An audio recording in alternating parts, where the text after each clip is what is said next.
kita berikan tepuk tangan sorak-sorai yang paling meriah buat Tuhan Yesus. Benar seperti lagu ini mengatakan, di dalam kehidupan kami sukacita kami hanya Tuhan Yesus. Karena dunia kami boleh mengecewakan, keadaan kami boleh mengecewakan. Tapi satu hal yang kami telah lihat, Tuhan Yesus tidak pernah mengecewakan kami. Sebab itu hari ini kami berkumpul bersama-sama di Kelapa Gading dan dimanapun kami berada. Kami hanya mau katakan kepada Tuhan, kami bangga punya Tuhan seperti Yesus. Tuhan yang tidak pernah meninggalkan kami, Tuhan yang tidak pernah membiarkan kami. Bahkan Tuhan yang selalu punya cara untuk menolong kami. Sebab itu kami mau katakan kepada Tuhan, prinsip hidup kami sekali Yesus, tetap Yesus sampai selama-lamanya. Dan kami percaya hari ini kuasa Tuhan mengalir di tempat ini. Kami percaya Engkau hadir. Dan kami percaya di mana Engkau hadir pasti ada kekuatan, pasti ada kesembuhan, pasti ada mujizat Tuhan. Terima kasih untuk hadirat Tuhan pada pagi hari ini. Hamba-Mu percaya bukan satu kebetulan hamba-Mu bisa berada di tempat ini, karena hamba-Mu percaya ada firman Tuhan yang Tuhan ingin sampaikan kepada setiap kami. Pakai hamba-Mu yang terbatas ini untuk menyampaikan isi hati Tuhan yang tidak terbatas dan doa dari hamba-Mu. Saat firman Tuhan ini disampaikan, setiap jemaat Tuhan yang datang pulang diberkati Tuhan. Di dalam nama Tuhan Yesus, mari setiap jemaat Tuhan yang siap untuk mendengarkan firman Tuhan, sama-sama kita mau katakan amin. Kasih tepuk tangan suara-suara yang paling luar biasa buat Tuhan. Silakan duduk. Haleluya, haleluya, haleluya. Puji Tuhan, selamat pagi, shalom. Belum semuanya bisa lebih semangat, sekali lagi selamat pagi, shalom. Tuhan Yesus kita baik, amin. Kasih tahu kanan saudara, Tuhan Yesus baik. Oh, coba senggol kirinya lebih keras, katakan Tuhan Yesus dahsyat. Dan berapa banyak percaya Tuhan kita luar biasa, boleh lambaikan tangan tinggi-tinggi. Kasih tepuk tangan yang paling meriah, tepuk tangan yang paling dahsyat. Nama saya Pastor Michael Gunawan, bagi yang belum kenal Bapak Ibu Saudara. Dan saya sangat senang sekali bisa kembali berada di tempat ini, karena saya percaya jemaat GSJS Jakarta semua diberkati Tuhan, amin. Dan hari ini bukan cuma satu studio, ada dua studio, studio 8 juga bersama. Boleh kita kasih tepuk tangan yang paling luar biasa. Artinya apa? Tempatnya udah gak cukup Bapak Ibu Saudara, dan saya percaya inilah kuasa Roh Kudus yang sedang memampukan kita sebagai satu gereja untuk memenangkan jiwa-jiwa untuk kemuliaan Tuhan. Dan doa saya biar GSJS Jakarta makin dipakai Tuhan untuk kemuliaan Tuhan. Dipercaya, katakan amin. Tepuk tangan jangan nanggung, jangan cuma satu orang, kita semua tepuk tangan bersama-sama. Bapak Ibu Saudara, mari kita buka firman Tuhan. Yang siap dengar firman katakan amin. Yohanes 14 ayatnya yang ke-27. Soundman boleh kompresor saya dimatikan aja, karena suaranya hilang-hilang terus ya. Yohanes 14 ayat 27. Kita akan baca bersama-sama, ada satu pesan firman Tuhan yang Tuhan ingin sampaikan kepada saudara. Kita mau baca dengan suara yang keras Bapak Ibu Saudara. 1, 2, 3. Ya, damai sejahtera kutinggalkan bagimu, dan damai sejahteraku kuberikan kepadamu. Dan apa yang kuberikan tidak seperti yang diberikan oleh dunia kepadamu. Janganlah gelisah dan saudara, gentar hatimu. Saudara, hari ini Tuhan taruh di dalam hati saya satu firman Tuhan. Saya mau beri judul tema hari ini, yaitu Jalan Damai Sejahtera. Boleh ulangin sama-sama, 1, 2, 3 Jalan damai sejahtera. Karena kita percaya bahwa di dalam Tuhan pasti ada damai. Terima kasih buat satu orang yang bilang amin. Saya ulangi sekali lagi. Di dalam Tuhan Yesus pasti ada damai. Bapak Ibu Saudara, itulah janji Tuhan kepada kita. Bahwa inilah yang diberikan Yesus kepada setiap orang percaya. Bahwa saat saudara di dalam Dia dan kita di dalam Dia, maka hidup kita pasti penuh dengan damai. Yang setuju boleh katakan amin. Tapi pertanyaannya adalah, kenapa kita udah ke gereja, kita udah pelayanan, kita udah ikut Tuhan, tapi hidup kita gak pernah damai? Kenapa keluarga kita gak pernah damai? Kenapa pada saat malam kita gak bisa tidur karena kita khawatir akan hari esok? Saudara, hari-hari ini saya banyak menerima WA, saya banyak menerima DM. Banyak yang bilang, Pastor saya punya masalah, saya gak bisa tidur, saya gak bisa tidur kalau malam. Atau disebut sebagai insomnia, saya gak bisa tidur Pastor. Padahal saya heran yang bilang ini adalah orang Kristen. Padahal setahu saya orang Kristen seharusnya adalah orang yang paling gampang tidur. Buktinya datang ke gereja dengar khotbah. Oh GSS Jakarta seperti itu saudara ya. Apalagi di Flix Cinema, haleluya. Kalau di depan saya gak khawatir. Karena di depan gak mungkin tidur karena takut ada hujan berkat turun atas hidup mereka. Tapi yang di belakang apalagi yang di atas Bapak Ibu Saudara, haleluya, hati-hati. Ya saudara, hari-hari ini banyak orang gak bisa damai. Kan aneh gitu. Padahal janji Tuhan pasti kita hidup damai. Saudara, masalahnya adalah banyak orang gak tahu rahasianya. Sudah ikut Tuhan, udah ke gereja, udah pelayanan, udah doa pagi. Tapi saudara gak ngerti apa yang Tuhan mau dari hidup saudara. Karena itu hari ini doa saya lewat firman, lewat kebenaran yang kita mau belajar. Hari ini kita semuanya pulang dengan damai sejahtera dari Tuhan. Dunia bisa kasih kita kepuasan, dunia bisa kasih kita kenyamanan, tapi dunia tidak bisa memberikan kita damai.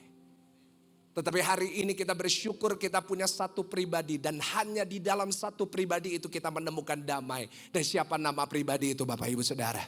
Boleh lebih semangat sebut nama itu, nama pribadi itu siapa Bapak Ibu Saudara? Boleh gak kasih tepuk tangan buat nama Yesus yang membawa damai bagi kita. Dan saudara tahukah bahwa kita bisa dapat damai itu saat kita mau berdoa kepada Tuhan. Karena saya ingin katakan bahwa doa adalah tempat kita berserah dan tempat kita menemukan damai dari Tuhan. Tapi banyak orang gak pernah nemukan damai dalam doa. Kenapa? Akhirnya doa bukan lagi jadi satu kerinduan, tapi doa seringkali hari-hari ini jadi beban. Doa lagi, doa lagi. Doa malam lagi, doa malam lagi. Doa pagi lagi, doa pagi lagi. Bahkan saat kita mendengar nasihat dari hamba Tuhan yang berkata, kamu doa ya. Kita bilang, emang gak ada nasihat lain pastor? Masa disuruh doa lagi? Loh, karena saudara saya mau katakan, kenapa firman Tuhan ngajarin kita doa? Karena doa adalah solusi. Boleh katakan amin Bapak Ibu? Tetapi kadang-kadang karena doa jadi rutinitas. Karena kadang-kadang doa hanya jadi satu mohon maaf hari-hari ini jadi beban. Maka itulah sebabnya kita gak pernah menemukan damai setelah doa. Tapi hari ini kita mau belajar dari doa yang diajarkan Tuhan Yesus.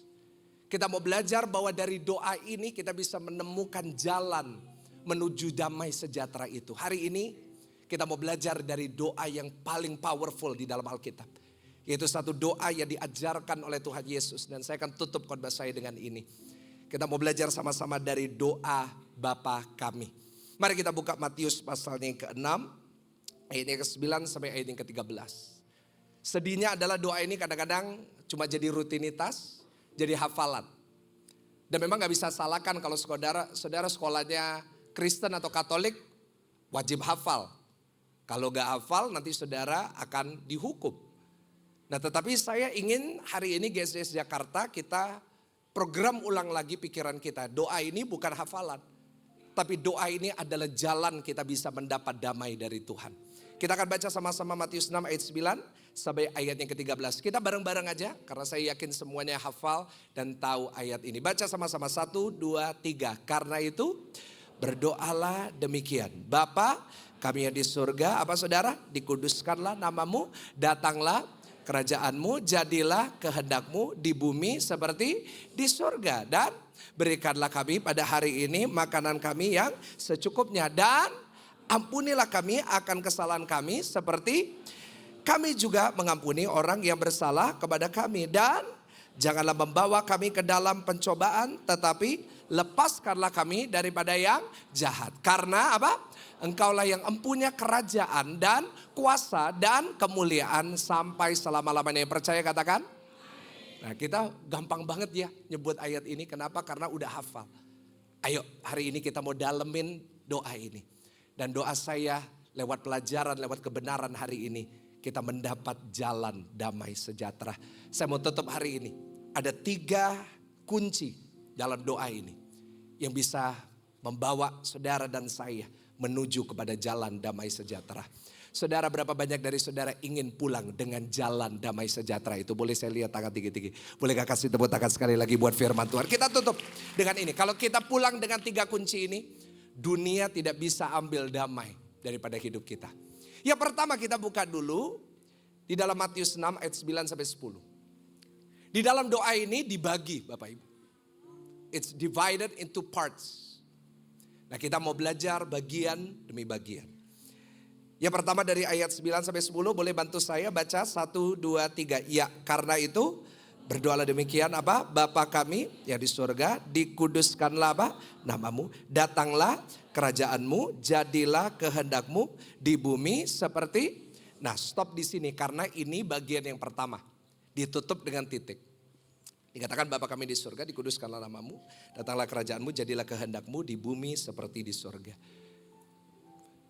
Bagian pertama ini juga dibagi lagi. Jadi 3 bagian.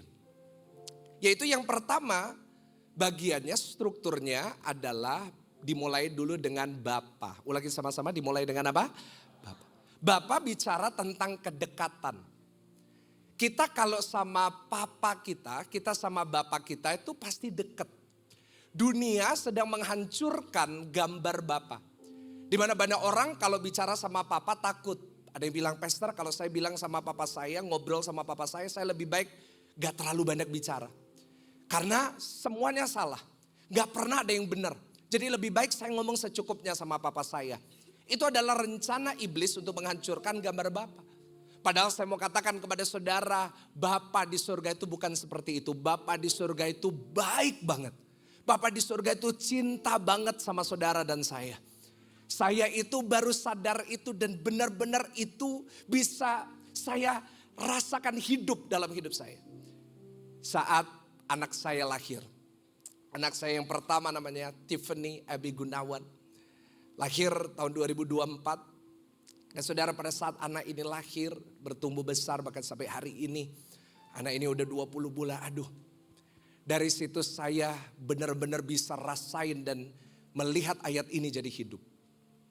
Saudara sekarang kalau saya lihat anak saya selalu senyum. Saya gak sabar untuk pulang ketemu anak saya.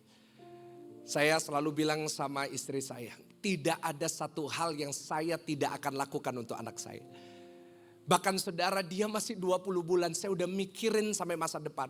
Saya udah mikirin sampai dia nanti usia tua, sampai dia menikah seperti apa. Kenapa saya mau buat rencana yang terbaik buat anak saya. Saya mau katakan itulah hati Bapa di surga buat saudara. Dia bukan Bapa di surga yang sedang menunggu saudara buat kesalahan. Dia bukan Bapa di surga yang menunggu saudara berdosa lalu dia mau menghukum. No. Saya mau katakan kepada saudara, Bapa di surga penuh dengan kasih terhadap saudara. Bapa di surga merencanakan yang terbaik buat saudara. Bapa di surga selalu merencanakan masa depan yang penuh harapan dan damai sejahtera buat saudara. Yang percaya katakan amin. Dan kasih tepuk tangan yang paling meriah. Bapa bicara tentang kedekatan, dia sangat dekat dengan saudara. Dan saudara, Bapa bicara tentang apa? Kita bisa datang kepada Bapa minta apapun kepada dia. Apa yang saudara minta hari ini kepada Tuhan? Gak usah takut minta. Saudara kalau dengar doa saya, saudara akan dengar bahwa saya kalau sama Tuhan itu saya bisa ngobrol tentang apapun. Saya bisa minta apapun kepada Bapa. Dan saya percaya Bapa saya di surga. Kalau saya minta apalagi itu yang baik untuk saya, pasti Bapa di surga mengabulkannya buat saya. Ada amin? Itu Bapa. Tapi kadang-kadang banyak orang berhenti di situ. Oh Bapa dia Bapa yang baik. Pasti semuanya diberikan. Pasti apa yang kita inginkan diberikan. Tapi jangan lupa itu cuma struktur bagian yang pertama. Tetapi dilanjutkan dengan kata yang namanya kerajaanmu. Kerajaanmu bicara tentang posisinya Tuhan sebagai raja. Artinya posisinya sebagai raja menuntut saudara dan saya untuk datang dengan hormat dan kagum akan dia. Ada lagu yang mengatakan ku kagum hormat akan engkau. Bapak ibu saudara, artinya saat kita datang sama Tuhan, datanglah dengan rasa hormat. Datanglah dengan rasa kagum. Tetapi ditutup dengan bagian yang ketiga. Namanya adalah kehendakmu. Ya bicara tentang kuasa Tuhan untuk menentukan. Artinya kalau kita lihat struktur ini sama-sama. Bapa, kerajaan dan kehendak. Kalau bisa disimpulkan artinya doa kita itu seperti ini. Kita boleh menyatakan kehendak kita sama Bapa. Kita boleh minta apapun kepada Bapa. Tetapi hasilnya pada akhirnya tetap terjadinya sesuai dengan kehendak Tuhan. Dan itu memberikan kita damai. Yaitu apapun boleh kita nyatakan sama Tuhan. Dan kalau Tuhan menghendaki itu terjadi, pasti terjadi. Kalau enggak, itu enggak akan terjadi. Yang pasti apapun yang Dia kehendaki, pasti mendatangkan yang terbaik untuk kita. Ada amin? Artinya Bapak Ibu, inilah poin saya yang pertama. Kalau saudara ingin berada di dalam jalan damai sejahtera itu, catat baik-baik. Yaitu jangan terikat dengan kehendakmu. Boleh ulangin sama-sama dengan saya. 1, 2, 3 apa? Jangan terikat dengan kehendakmu. Atau kalau saya boleh buat lebih sederhana. Yaitu jangan maksa. Boleh gak senggol kanan kiri? Jangan maksa. Jadi orang jangan suka apa Bapak Ibu? Maksa. Kadang-kadang sulit ya. Kadang-kadang yang sering mencuri damai kita adalah keterikatan kita sama kehendak kita. Kadang-kadang kita begitu maksa Tuhan untuk melakukan sesuatu. Sampai kadang-kadang kita bisa marah sama Tuhan dan ngancam Tuhan. Tuhan kalau gak bisa kasih, Tuhan turun saya naik. Saya beresin. Kita kadang-kadang begitu terikat dengan kehendak kita. Sampai mohon maaf seringkali kehendak kita jadi berhala dalam hidup kita. Berhala modern hari-hari ini bukan Baal yang disembah orang Israel. Berhala hari-hari ini bukan bicara tentang patung yang disembah orang saja. Tetapi seringkali berhala modern adalah kehendak kita yang mengikat kita. Untuk kita memaksakan diri untuk kita harus dapat itu. Padahal firman Tuhan gak pernah ngajar itu. Firman Tuhan berkata, jadilah apa Bapak Ibu? Kehendak.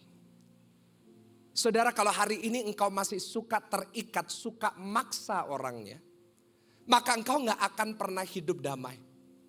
Tapi saat saudara belajar untuk melepaskan kendali, saudara belajar untuk berkata bukan kehendakku melainkan kehendakmu, saya percaya hidup kita pasti penuh damai. Ada amin? Banyak orang ribut, banyak keluarga gak pernah damai. Kenapa? Very simple. Karena sesamanya di keluarga suka maksa. Suka memaksakan kehendaknya. Pokoknya kamu harus jadi seperti ini. Saya gak mau tahu pokoknya. Nah itu gak boleh. Mulai hari ini buang sifat itu. Dan saudara, ini lahir dari seorang perenungan dari seorang hamba Tuhan. Seorang Michael Gunawan yang orangnya suka maksa. Di sini ada orang yang suka maksa gak sih? Oh gak ada, cuma saya ya. Oh puji Tuhan, karena wajah saudara menghakimi banget sama saya. Saya Michael Gunawan, saudara boleh tanya gembala saudara Pastor Andrew. Michael Gunawan adalah orang yang paling suka maksa di muka bumi. Bahkan kalau saudara tanya sama istri saya, Pastor Selin, hari ini saya senang banget ditemani istri saya. Dia akan mengatakan bahwa Michael Gunawan adalah orang yang paling memaksakan kehendak di dunia. Dan ini bagi saya tidak mudah. Karena saya orangnya kalau punya mau A harus jadi. Saya mau punya B harus jadi. Tetapi itu seringkali buat saya jadi gak pernah bisa damai dalam hidup. Saat saya mengerti kebenaran ini baru sekarang hidup saya bisa lebih nyantai, bisa lebih sukacita, bisa lebih damai. Saudara, saya pernah bertengkar sama papa saya. Saudara tahu papa saya? Minggu lalu baru khotbah ya, Pak Pendeta Samuel Gunawan.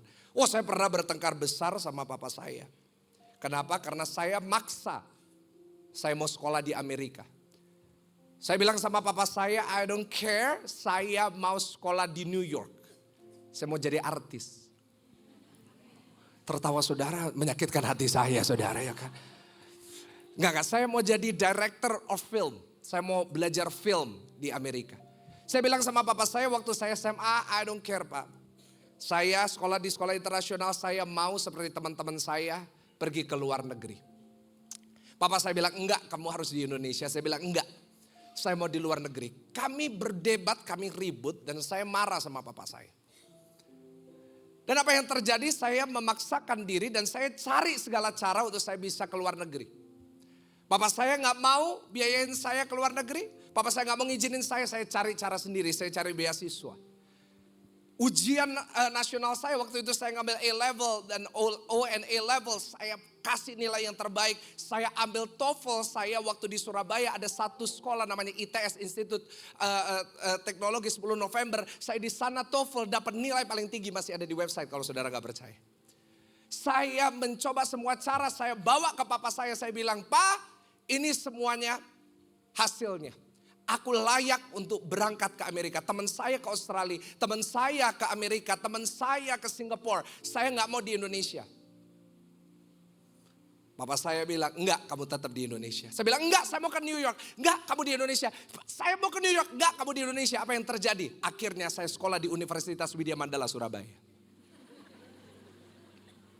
Saya marah sama papa saya, "Pak, kenapa Pak?" Saya marah sama Tuhan. "Tuhan, kenapa kasih saya papa yang gak mau sekolahkan saya ke Amerika? Padahal papa saya bisa, padahal saya bisa." Oh, saya marah sama Tuhan bertahun-tahun. Saya bilang, karena papa saya gak bisa sekolah ke Amerika. Tapi pada saat itu saya akhirnya sekolah kedokteran di Widya Mandala Surabaya. Dan sambil kuliah saya sambil pelayanan di GSJS ya, dimulai papa saya tahun 2010. Saudara, kita melayani Tuhan, saya melayani Tuhan. Gak taunya di dalam pelayanan itu di GSJS saya bertemu dengan seorang wanita yang paling cantik di muka bumi. Namanya adalah Pastor Selin Monica Gani dari Balikpapan. Dan akhirnya kami pacaran, akhirnya kami menikah. Tuhan izinkan kami tahun 2018 memulai cabang di Surabaya Barat. Tahun 2020 kami melayani Tuhan di GSJS Pakuwon Mall. 2020 pandemi bisa terjadi ibadah online. Dan hari ini saya bisa melayani saudara. Ini bukan karena kehendak saya tapi karena kehendak Tuhan. Boleh kasih tepuk tangan yang paling luar biasa. Dan dari situ saya baru ngerti bahwa seandainya kalau kehendak saya yang terjadi, mungkin saya gak ketemu sama saudara hari ini. Tetapi untungnya yang terjadi bukan kehendak saya, tapi kehendaknya Tuhan. Karena itu hari ini saya bisa menikmati hidup dengan istri dan seorang anak yang saya gak akan tukar dengan apapun. Bahkan hari ini saya gak perlu sekolah di Amerika, saya bisa melayani Tuhan di Amerika. Itulah kehendak Tuhan yang terbaik untuk hidup kita. Pak, apa yang kau paksa hari ini? Anak muda, apa yang kau paksa hari ini? Kalau memang Tuhan belum kasih, gak apa-apa, gak usah marah. Percayalah, kehendak Tuhan pasti yang terbaik. Dan di waktu yang tepat dia akan menyatakan yang terbaik pasti terjadi dalam hidup saudara. Boleh katakan amin Bapak Ibu Saudara? Itu yang terjadi sama anak bungsu itu. Tahu anak bungsu? Anak bungsu itu satu hari datang sama papanya. "Pak!" Ya saudara kaget, saya juga saudara ya. "Pak! Aku minta semua warisan kasih ke aku." Pertanyaan saya buat semua bapak-bapak di sini. Kalau saudara punya anak, saudara belum mati udah minta warisan, dikasih atau enggak? Pasti enggak kasih. Tapi pertanyaannya kenapa dikasih? Karena anak bungsu ini maksa. Apa yang terjadi? Dikasih warisan, setengah hartanya dikasihkan. Pertanyaan saya, apakah itu untuk kebaikan atau mencelakakan dia? Kadang-kadang kita berpikir, Tuhan kalau semua dikasih, Pastor Mike kalau semua dikasih ke saya, kalau semua doa saya dijawab saya akan bahagia. Jawaban saya adalah siapa bilang. Mungkin kalau hari ini semua doamu dijawab oleh Tuhan, mungkin itu justru mencelakakan engkau. Mungkin justru itu bisa membuat hidupmu makin hancur. Karena itu hari ini bersyukurlah bukan hanya untuk doa yang dijawab, tapi doa yang tidak terjawab pun. Hari ini belajar untuk tetap bersyukur. Boleh katakan amin. Karena itu firman Tuhan berkata, ketoklah. Ada yang gak tahu ayat ini ya saudara ya? Apa-apa ketoklah. Maka pintu akan apa? Coba renungkan ayat itu. Jangan cuma hafalkan, renungkan. Ketoklah maka pintu akan dibukakan. Artinya di pintu ini ada dua sisi. Handle pintunya cuma ada di sisi Tuhan. Karena itu saudara boleh maksa, saudara boleh marah, saudara boleh nangis, saudara boleh gedor-gedor seperti apapun. Gak ada gunanya kalau di sisi Tuhan belum buka. Perenungan saya adalah kalau Tuhan mau pasti Tuhan sudah lakukan. Kalau Tuhan mau pasti Tuhan udah buka pintunya di sisinya Tuhan. Tapi kalau hari ini belum, artinya ada sesuatu yang ia mau. Apa yang Tuhan mau ini kadang-kadang kita yang gak tahu. Itu yang buat kita jadi stres. Itu yang buat kita jadi kepikiran, apakah Tuhan benci sama aku, apakah Tuhan meninggalkan aku. No. Kalau Tuhan belum buka, artinya ada sesuatu yang ia mau dan sesuatu yang ia persiapkan. Karena itu hari ini bagi saudara yang berada di sisi pintu, tanpa handle itu. Hari ini kerjasamalah dengan Tuhan. Jangan marah, jangan kecewa. Dan tentunya jangan pernah berhenti berharap kepada Tuhan. Karena percayalah di waktu yang tepat, dengan cara yang tepat, maka Bapa di surga akan membuka pintu itu. Dan dia akan mengatakan, ini loh sesuatu yang aku siapkan. Yang terbaik, penuh harapan, penuh damai sejahtera untuk engkau. Ya percaya katakan. Karena itu hari ini, pulanglah berhenti maksa. Senggol kanan kiri sekali lagi, berhenti maksa. Nah yang kedua sekarang Bapak Ibu Saudara. Ayo kita buka sama-sama dari Matius 6 ayat 11. Jadi yang pertama, gak usah terikat sama kehendakmu. Gak usah maksa. Percayalah Tuhan pasti berikan yang terbaik untuk kita. Amin. Matius 6 ayatnya ke-11. Boleh sama-sama lebih keras. 1, 2, 3 apa? Berikanlah kami pada hari ini makanan kami yang apa?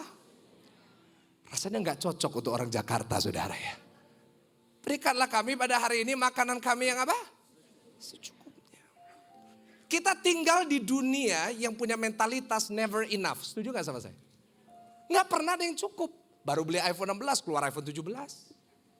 Baru beli mobil, keluar model baru, lebih canggih, lebih murah pula. Dan kita selalu berkata, aduh pastor, ada sesuatu yang lebih, ada sesuatu yang lebih baik.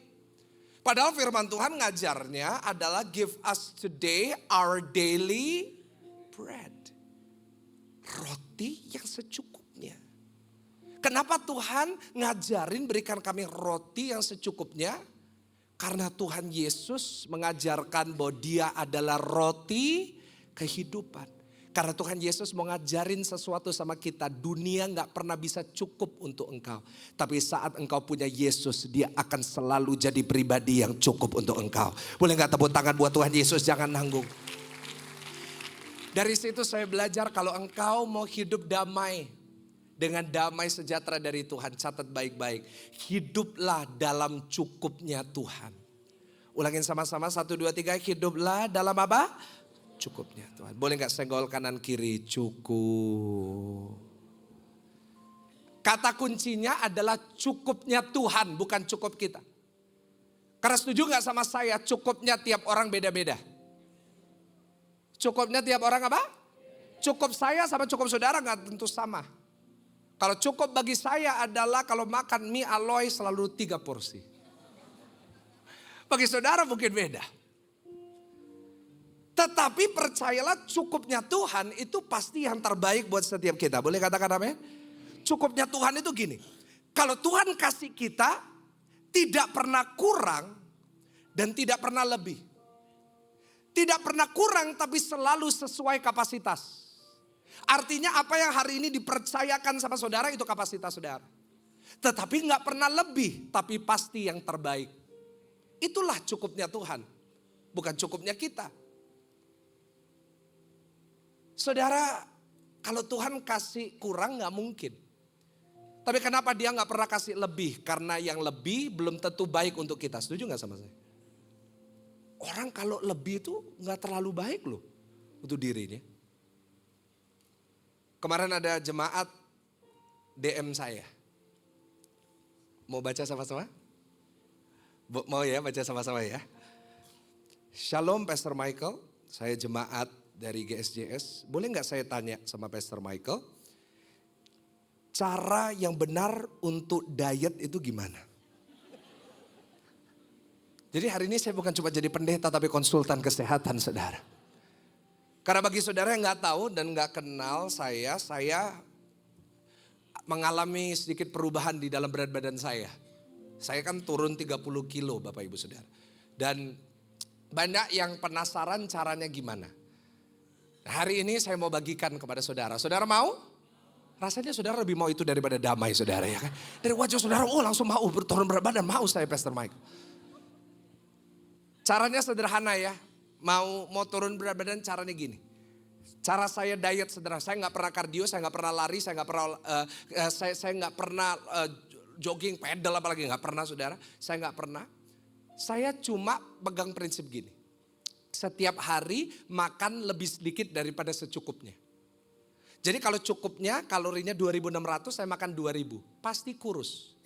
Artinya kalau hari ini berat saudara nggak turun-turun, artinya saudara sudah makan lebih dari secukupnya. Karena itu hari ini kalau saudara ini lagi kelebihan berat badan, kau lagi makan lebih dari cukup. Bapak-bapak sekarang lihat saya. Lihat saya Pak, jangan pura-pura gak lihat. Ayo lihat saya Pak, semua lihat saya, lihat wajah saya. Sekarang semua bapak-bapak udah lihat. Sekarang setelah lihat saya, coba nunduk ke bawah. Kalau kelihatan perutnya, artinya sudah cukup Pak makannya. Kasih tahu kanan kiri cukup. Saudara, hidup ini sederhana. Kalau saudara itu lebih dari secukupnya gak bagus. Saudara makan lebih dari secukupnya gemuk. Saudara mikir lebih daripada secukupnya, stres. Karena itu gak heran kan orang Kristen banyak stres. Kenapa engkau mikir lebih daripada apa? Secukupnya. Belajar hari ini untuk pegang prinsip ini. Saya harus belajar cukup dengan cukupnya Tuhan. Ada amin? Dari firman Tuhan udah diajarin sama kita dari perjanjian lama. Dan Keluaran 16. Orang Israel setiap hari keluar rumah disediakan roti sama Tuhan. Rotinya disebut roti mana? Every day. Keluar rumah roti. Keluar rumah roti. Satu hari ada satu kelompok nih. Yang saya yakin waktu itu adalah orang Indonesia. Mereka memutuskan satu hari keluar rumah. Mereka bilang kita bungkus yuk. Dia bawa kresek saudara. Dia bawa pulang. Taruh di rumah. Besok paginya busuk. Lalu mereka pikir, oh mungkin karena gak ditaruh Tupperware. Mereka coba lagi, ambil, taruh, simpen, besok busuk lagi. Di sini ngajar satu prinsip, santai dalam hidup. Sabar, tenang dalam hidup. Hari ini ada keperluan, hari ini ada penyediaan. Hari ini ada pengeluaran, hari ini ada penyediaan. Begitu juga dengan hidup saudara. Percayalah hari ini saudara punya kebutuhan. Tuhan juga sudah menyediakan yang saudara perlukan. Besok ada kebutuhan, besok juga Tuhan udah sediakan. Karena setiap hari selalu ada berkatnya. Kok tepuk tangannya nanggung banget buat Tuhan? Boleh gak tepuk tangannya lebih dahsyat buat Tuhan? Ulangin sama-sama, tiap hari ada berkat yang apa? Ditentukan bagi setiap orang. Berkatmu tuh gak pernah kurang setiap hari. Dan setiap orang gak ada yang sama. Karena itu dalam hidup, stop bandingin hidupmu sama orang lain. Berhenti iri sama orang. Enggak. Karena percayalah hari ini yang Tuhan sediakan pasti cukup bagi saya. Karena itu Tuhan Yesus ngajarin tentang kekhawatiran. Tahu ayat itu? Coba buka Matius 6 ayat 25 sampai 29. Matius 6 ayat 25 sampai 29. Tuhan Yesus ngajarin satu hal yang sangat penting sekali. Multimedia boleh tampilkan. Matius 6 ayat 25 sampai 29. Karena itu aku berkata kepadamu, boleh sama-sama apa saudara? Janganlah khawatir akan hidupmu, akan apa yang hendak apa kamu makan atau minum. Dan janganlah apa? Khawatir pula akan tubuhmu, akan apa yang hendak kamu pakai. Baca sama-sama 1, 2, 3. Bukankah hidup itu lebih penting daripada apa saudara? Makanan, dan tubuh itu lebih penting daripada. Ayat 26 boleh lebih keras lagi. 1, 2, 3. Pandanglah apa saudara? Burung-burung di langit yang tidak apa? Menabur dan tidak menuai dan tidak mengumpulkan bekal dalam lumbung, namun diberi makan oleh Bapamu yang di surga. Ayat 27. Bukankah apa Bapak Ibu? Kamu jauh melebihi apa? Boleh gak saya tanya sama saudara, boleh gak kita bicara hati ke hati, tolong bantu saya jawab. Saudara sama burung lebih berharga mana? Kok saudara bingung lihat saya? Ini benar, ini dari hati ke hati saudara, ayo jawab dengan baik. Saudara sama burung lebih berharga mana? Saudara ke pasar burung 5.000 dapat 1 lusin burung. Tapi saudara itu tidak ternilai di hadapan Tuhan. Masa sih kalau burung dipelihara kita enggak? Masa sih kalau burung aja dikasih apa yang dia perlukan? Masa kita enggak? Apa yang kau butuh hari ini? Apa yang kau perlukan hari ini? Apa yang menjadi kerinduan hatimu hari ini? Engkau bisa damai sama Tuhan. Dan hari ini percayalah, hari ini juga apa yang kau butuhkan Tuhan sudah sediakan. Karena itu hari ini belajar berkata sama Tuhan, Tuhan apa yang kau berikan sudah cukup bagi saya. Dan percayalah cukupnya Tuhan itu selalu cukup buat kita. Boleh ulangin sama-sama 1, 2, 3, cukupnya Tuhan. Itu cukup buat saya. Boleh gak kasih tepuk tangan sorak-sorai ya paling luar biasa buat Tuhan. Haleluya. Dan saudara yang ketiga, yang terakhir. Saya undang pemain musik untuk boleh bantu saya naik di atas mimbar. Matius 6 ayat yang ke-12. Yang pertama saya ulangin sedikit. Jangan terikat dengan apa Bapak Ibu? Kehendakmu. Gak usah maksa. Yang kedua, belajar hidup dalam cukupnya Tuhan. Yang ketiga yang terakhir Matius 6 ayat 12. Dengan suara yang keras 1, 2, 3. Iya, dan ampunilah kami akan apa? Kesalahan kami seperti apa? Kami juga mengampuni orang yang apa saudara? Mungkin saudara berkata sama saya, Pastor Mike. Saya udah gak maksa.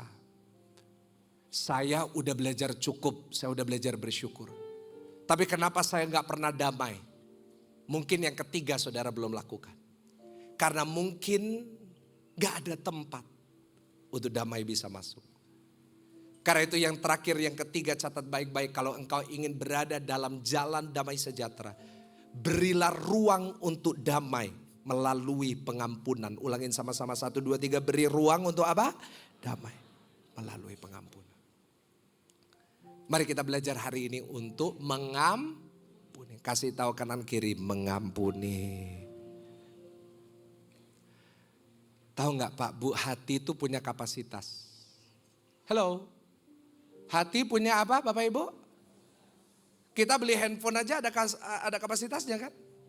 Ada yang 256 giga, 512 giga, 1 tera, 2 tera. Saya bukan sales iPhone saudara ya.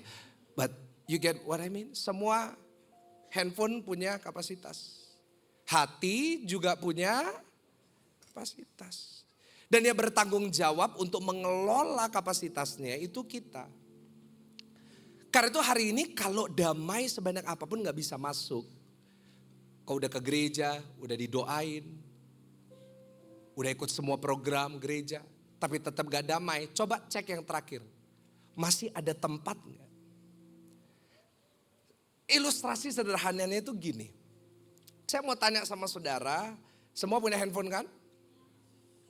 Oh gak punya ya, kasihan. Orang Kelapa Gading punya kan? Nah punya handphone, oke. Saudara punya handphone, pernah gak satu kali, saya mau tanya sama ibu-ibu aja. Pernah gak ibu-ibu di sini, pernah mau satu kali mau foto, terus habis itu gak bisa foto? Saudara gak punya handphone mungkin saudara. Kayak saudara gak nyambung sama saya. Saya ulangi sekali lagi. Pernah gak ibu-ibu mau foto. Tiba-tiba gak bisa foto. Kenapa? Ya ada satu omah bilang pernah. Pertanyaannya kenapa kok gak bisa foto? Penyimpanan penuh. Ya benar. Penyimpanannya penuh. Karena kebanyakan selfie. Pertanyaan saya, saat saudara punya penyimpanan penuh, apa yang saudara lakukan? Dihapus ya? Semua sama nyambung kan? Kita hapus, yang kita hapus apa? Semuanya. Nah apa yang gak penting ya? Kita buka, kita cari, jujur yang jelek-jelek. Tanganku segede tukang pukul. Aduh, kita hapus. Aduh, mataku tutup. Kita hapus yang jelek-jelek, yang gak penting. Supaya ada tempat. Dan sambil kita buka, sambil kelihatan foto-foto lama yang mungkin lama gak lihat. Terus kita apain? Kita pin, kita love. Sama semua tuh ya. Karena muka saudara bener kayak gak nyambung sama saya loh saudara. Bener ya, oke. Kita hapus. Semuanya sama ya. Kita hapus, supaya bisa foto lagi. Pertanyaan saya sederhana. Kenapa saudara lebih bijaksana dalam mengelola kapasitas handphone daripada kapasitas hatimu? Kalau handphone pinter banget rasanya kita. Canggih banget, kita kita hapus semuanya. Kalau hati yang kita simpan yang mana? Kejahatan orang. Gua kalau lihat mukanya 4 itu. Kita selalu nyimpannya yang jelek. Yang baik, lupa. Jadi mohon maaf, kita banyak yang handphonenya isinya bagus. Tapi hatinya busuk. Padahal lebih penting handphone atau hati.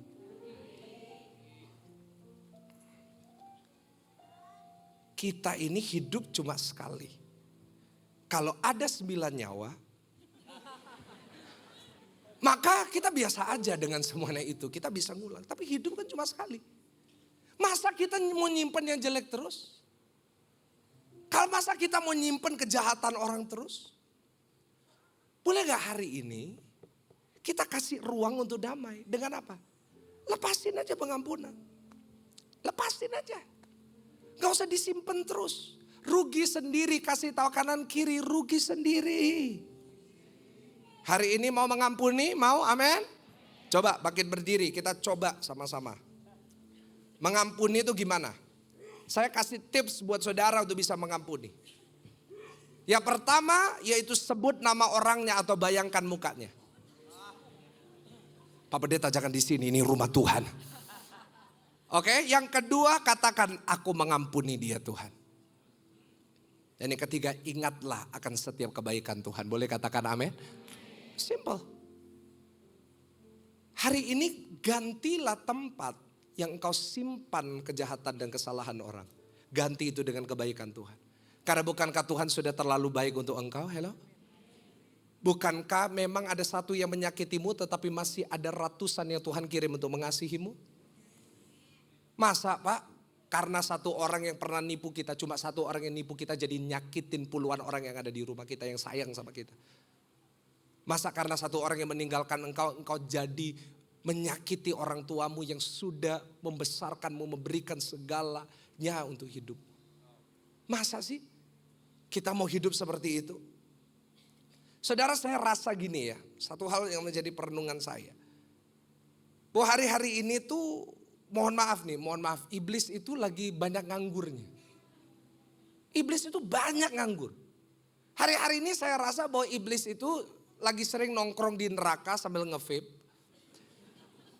Terus dia sambil lihat ke dunia, lihat orang Kristen, dia sambil lihat kita, dia sambil bilang puji Tuhan.